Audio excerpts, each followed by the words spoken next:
Israel has been confronting a different kind of threat in cyberspace. More than 44 million attempts have been made to hack Israeli websites during the violence in Gaza. This according to the Israeli government. Professor Kevin Jones is acting dean at the School of Informatics at City University. Professor, thanks very much indeed for joining us. Cyber crime or cyber terrorism presumably is only going on the increase. It is. I mean, it's a form of terrorism that anyone can get into if they have a computer and a connection to the internet.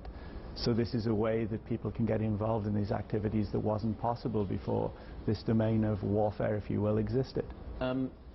This is interesting sort of challenge for governments, because governments are probably also partaking in their own cyber spying whilst also trying to stop others using it against them. Very definitely true, and there are various different levels of capability in this. Obviously, the serious attempts coming out of government are a military undertaking. What we're seeing in places like Israel at the moment are people on the street getting involved because they have basic capabilities. So give us an example of sort of things they might be trying to do. Well, for example, anyone with a computer and a connection to the internet can try to do what's called a denial of service attack on some website or some part of the infrastructure within a country. That's the lowest level of sophistication. Generally not very effective, not very meaningful, but it allows people to sort of somehow feel they're involved in doing something. And so is more going to be increasingly spent on prevention? I mean, this is an arms race, it seems to me, that has no end. That's probably true. Again, we should be very clear about the difference between these serious military attempts and what, you know, your average interested person can do.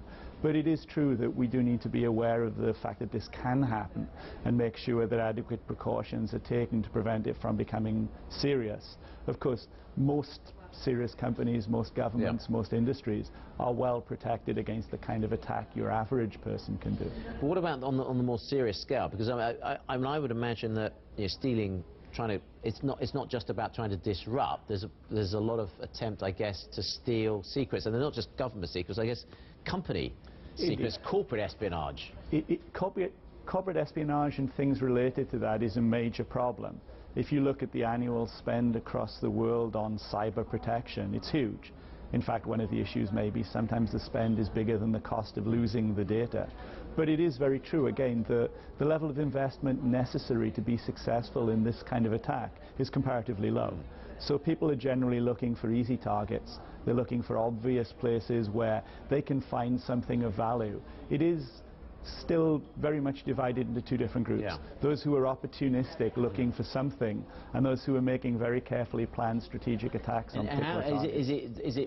How easy is it to sort of deter the opportunistic It's side? pretty easy. I mean, any well set up company will have sufficient protection to make sure that's not an issue. It's more a case of, you know, if you make sure your door is locked, you don't have to worry about people casually dropping in. You have to be far more sophisticated to protect against, if you will, professional attacks. Is it like with your house, don't be the easiest house on the block? Exactly. If you can make sure you are not the first place to go, they'll go somewhere else. So look, what does this mean for the sort of the tech industry? Quite a lot. It means that there's, as you said, there's an arms race. There's a continual battle to make sure that the protection technologies stay ahead of the attacking technologies.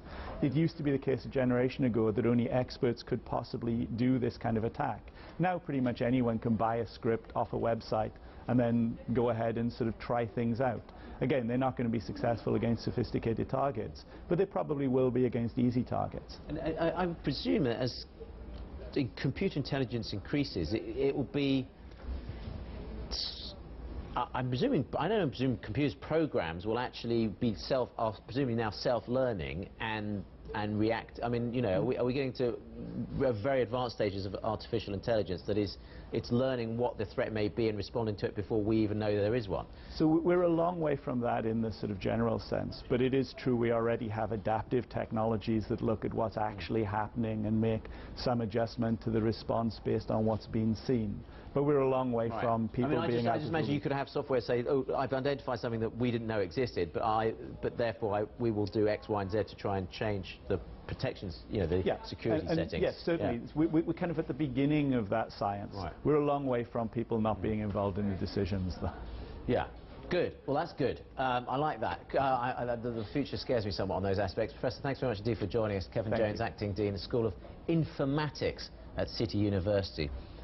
I'm sure you're going to get a lot more students as well for that particular course.